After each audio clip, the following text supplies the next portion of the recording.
Ciao a tutti e benvenuti a Inspire Me, dove intervistiamo i leader di oggi per formare quelli di domani. Io sono Leone e oggi il nostro ospite è Francesco Billari. Grazie mille, Francesco. Grazie a te per l'invito e buon pomeriggio, buongiorno, buonasera a tutte e a tutti. Grazie mille. Allora, dopo aver studiato il liceo scientifico Leonardo da Vinci a Milano, Francesco si è laureato in economia politica alla Bocconi e ha conseguito un PhD in demografia all'Università di Padova. Ha iniziato la sua carriera accademica tra IRS, Max Planck Institute e University of Pennsylvania. È poi rientrato alla Bocconi come professore di demografia e vicerettore allo sviluppo, per poi passare all'Università di Oxford come Professor of Sociology and Demography e Head of Department of Sociology. Ha assunto posizioni di leadership guidando la European Association for Population Studies e ha anche scritto Domani e Oggi, un'analisi in cui interpreta i cambiamenti sociali attraverso la demografia. Infine, dal 2017 è full professor alla Bocconi e dal 2022 è diventato il rettore dell'Ateneo. Eccoci Francesco. Allora, vorrei partire subito da un elemento chiave. In che cosa consiste il tuo lavoro e la tua esperienza professionale? Grazie. Il mio lavoro oggi, in particolare, è la leadership accademica dell'Università Bocconi, cioè mi occupo della parte che concerne la gestione della ricerca e dell'insegnamento, della parte dei professori e degli studenti, in termini accademici, in termini cioè di disegnare la strategia, di disegnare il contenuto dei programmi, di occuparci della carriera delle professoresse e dei professori e della parte di ricerca che è tipica di un'università orientata alla ricerca come la nostra. Questo ruolo viene dato a un professore. Per diventare professore oggi bisogna essere dei ricercatori e dei docenti. Io, come hai detto, sono un ricercatore docente nell'ambito della demografia, ho insegnato statistica e sociologia, quindi diciamo questo è la mia provenienza, il mio background professionale, e per un periodo della mia vita faccio il rettore della Bocconi. Quindi diciamo come rettore, diciamo tutta la tua parte della tua esperienza lavorativa da ricercatore e da professore influisce molto su il tuo lavoro come rettore. Assolutamente sì, in tutte le grandi università del mondo gli equivalenti dei rettori sono stati dei professori e ricercatori. Certo. E tornando invece ai tuoi studi universitari, quindi alla Bocconi e anche al liceo scientifico Leonardo da Vinci, che influenza ha avuto la scuola sul tuo successo lavorativo e personale e poi come hai fatto a scegliere il tuo percorso universitario? Beh, la scuola ha avuto ovviamente un'influenza centrale. Ho imparato al liceo, ho imparato a studiare anche abbastanza duro, bisogna dirlo. Ehm, e questo mi ha dato una base importante per il dopo, direi con qualche regret, ma magari poi ne parliamo.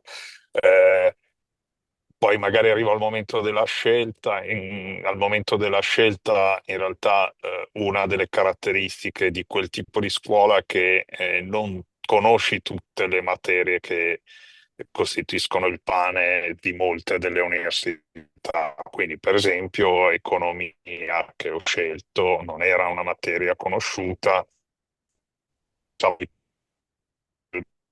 I dati, la fila, e allora sono andato a studiare economia.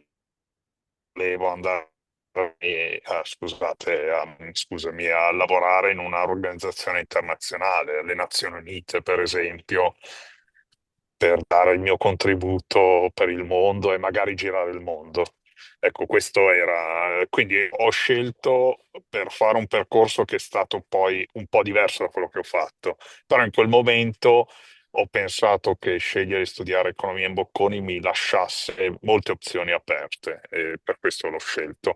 Ovviamente ero cresciuto a Milano, quindi per me era abbastanza semplice andare in Bocconi. Ha pesato anche il fatto che questo non avrebbe pesato economicamente sulla mia famiglia. Mhm. Ehm, Ti avevo perso lì un attimo, Francesco, per la connessione, ma ti volevo un attimo chiedere, ma quindi la Bocconi per te è stata una scelta, cioè scusami, la facoltà di economia è stata una scelta ponderata, una scelta diciamo mirata o come è emerso da varie interviste fatte appunto sul canale qui, è stata una scelta un po' diciamo tra virgolette casuale che hai detto ho fatto economia perché appunto ti dava diversi sbocchi.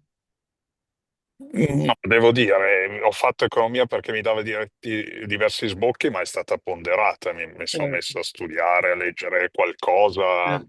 eh, Ai tempi non c'era grande attenzione all'orientamento, quindi dovevi un po' leggere qualcosa tu, andare a mhm. vedere l'università. Quindi ho guardato anche altre opzioni, però direi ponderata, no? Non è arrivata E, senza ponderazione. Però il fatto che non fosse troppo specializzante faceva parte della ponderazione.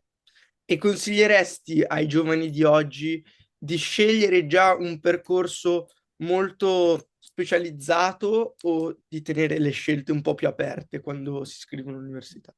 Beh, su questo forse sono un po' di parte. Bisogna scegliere un percorso molto specializzato solo se si è molto sicuri. Ci sono alcuni Mhm. percorsi che per definizione devono essere abbastanza specializzati, non so, medicina, architettura. Ovviamente bisogna fare queste scelte solo se si è ben sicuri, se no è meglio andare verso percorsi più generalisti e non c'è solo ovviamente economia. La gran parte dei percorsi sono comunque abbastanza generalisti, alcuni però sono molto specializzati. Se io mi iscrivo a odontoiatria e non mi piace pensare di guardare nella bocca degli altri, ecco, è un errore importante. Certo, chiaro, chiaro. E invece, come vedi il futuro del tuo settore nei prossimi 10 anni e secondo te quale sarà il ruolo dei giovani nel tuo settore? Allora, io sono fortunato perché il mio settore è un settore dove si lavora con i giovani per definizione, quindi sia in termini di insegnamento, in particolare all'università, sia in termini di ricerca, dove sono un po' più cresciuti rispetto ai diciottenni, diciannovenni che entrano all'università. Il futuro è un futuro brillante a livello globale perché il mondo sta andando sempre più all'università e l'università è il luogo dell'innovazione sociale, economica, il luogo che diventerà sempre più privilegiato per molti giovani del mondo. Quindi i giovani sono protagonisti assoluti nel mio settore. Quindi nei prossimi 10 anni ci sarà un'ulteriore espansione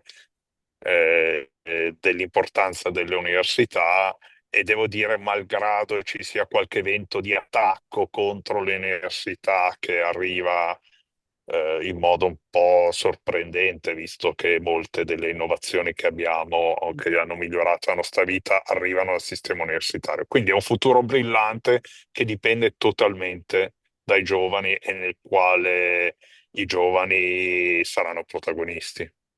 Certo, molto interessante. E invece, appunto, come il tuo lavoro come rettore, cosa ti dà più soddisfazione del tuo lavoro e perché lo consiglieresti a un giovane, ma anche in termini della carriera accademica? Sì, magari parto dall'ultimo pezzo, dal lavoro di professore, poi magari vado al rettore. Beh, il lavoro di professore è affascinante perché puoi aiutare, fare da mentor, e hai un'importanza nella vita di ragazze e ragazzi che è veramente centrale. Quindi privilegio poter fare da guida in un momento importante della propria formazione. Il secondo aspetto, che è quello connesso alla ricerca, che oltre a cambiare le vite, con la ricerca dai un piccolo contributo nel cambiare il mondo, nel cambiare la visione del mondo, nel definire delle idee che hanno un impatto globale. Quindi questo come professore e ricercatore a carriera accademica, cambiare le vite e cambiare il mondo.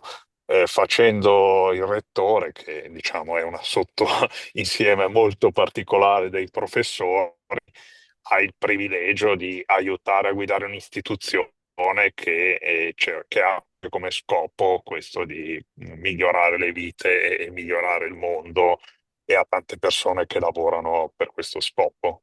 Quindi devo dire, magari succede per tanti, trovo il mio lavoro veramente affascinante e sono veramente appassionato nel fare questo, e penso che fare professore e ricercatore sia uno dei mestieri più belli al mondo. Certo, certo. Poi immagino che vedere la crescita degli alunni, magari dal primo anno a quando escono dall'università o quando assumono già posizioni lavorative, penso che sia una bella sensazione. Assolutamente, poi ogni tanto li ritrovi dopo anni e vedi anche la strada che hanno fatto, rimani anche positivamente sorpreso, e qualcuno magari ti dice quanto è stato importante un tuo piccolo consiglio nella loro traiettoria, e questo è sempre commovente. Ecco. E a proposito, dei consigli, qual è stato il miglior consiglio che tu abbia ricevuto? E a tua volta, che consiglio daresti al te stesso di 16 anni? Allora, se vuoi, tanti consigli sono stati importanti. A un certo punto, quando dovevo scegliere, visto che parliamo di scuola, quando dovevo scegliere scuole superiori, io mi ero messo a studiare, come poi ho fatto con le università, i dépliant delle scuole, e stavo prendendo una direzione diversa dal liceo scientifico perché ero affascinato dalle materie di un'altra scuola. Poi qualcuno mi ha fatto, attraverso i miei genitori, mi ha fatto un po' riflettere su quello che voleva dire il liceo scientifico, e ho deciso di fare quello. Magari oggi è una scuola un po' troppo tradizionale per quello che prenderei se fossi, a quel punto non era 16 anni, ma 13. Però quello è stato un ottimo consiglio, di andare verso il liceo scientifico, e sarei andato forse da un'altra parte se non avessi parlato con una persona in particolare.